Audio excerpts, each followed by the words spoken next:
मुझको अभी गुजरात के चुनाव के पहले अमित शाह जी ने अपने इंटरव्यू में कहा था कि टिकट कटवाने का इंतजाम कर लीजिए, 1 जनवरी को जाकर रामलला के दर्शन करने अयोध्या में। तो क्या जनवरी 1 के बाद सब लोग रामलला के दर्शन अयोध्या में जाकर कर पाएंगे? क्या आप अपने टाइमलाइन पे प्रतिबद्ध हैं? देखिए, मंदिर अपने समयबद्ध तरीके से आगे बढ़ चुका है और जो टाइमलाइन दी गई है उसके अनुरूप वहां पे मंदिर का निर्माण भी होगा और रामलला समय से अपने मंदिर में विराजमान भी होंगे। ये देश के लिए, दुनिया के लिए एक बहुत गौरव का दिन होगा जिस दिन रामलला सैकड़ों वर्षों के बाद अपने मंदिर में विराजमान होंगे।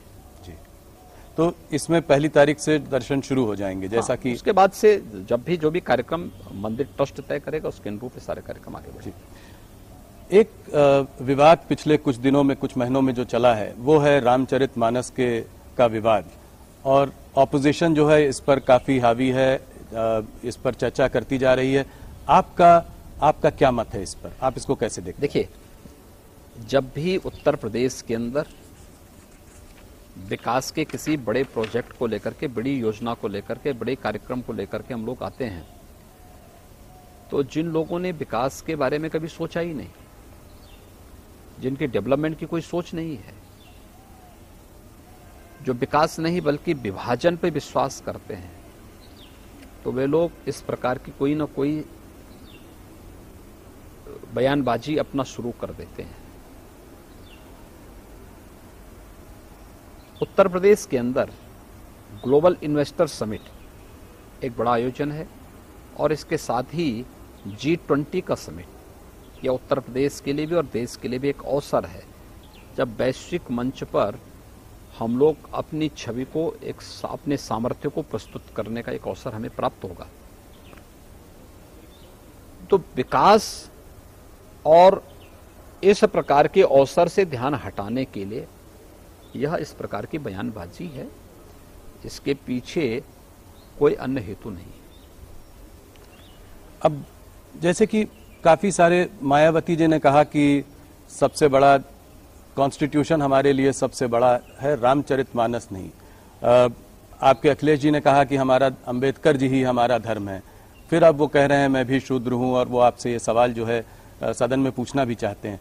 तो इन सबको आप क्या जवाब देंगे? इससे सीधा साधा जवाब क्या है? सदन में जब प्रश्न आएगा तो प्रश्न का जवाब भी उसी प्रकार का सीधा जवाब सदन में उसका मिलेगा। जो क्या है?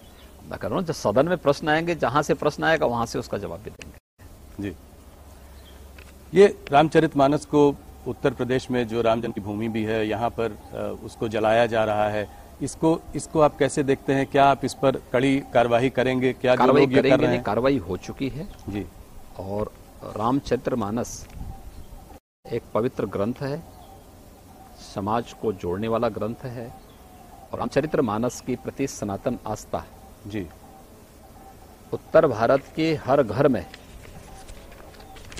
सुंदरकांड के पाठ होते हैं किसी भी मांगलिक कार्यक्रम के अवसर पर। हमें ये नहीं भूलना चाहिए, हर सनातन धर्मावलंबी सुंदरकांड का पाठ कराता है। दूसरा,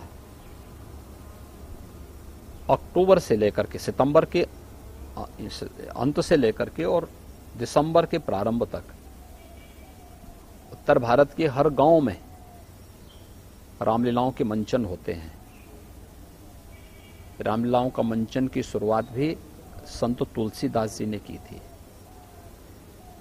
रामलीलाएं पूरे गांवों को जोड़ती हैं, और जिन लोगों को रामचरितमानस के इस भाव के बारे में जानकारी होती ना, वे लोग इस प्रकार के प्रश्न नहीं उठाते।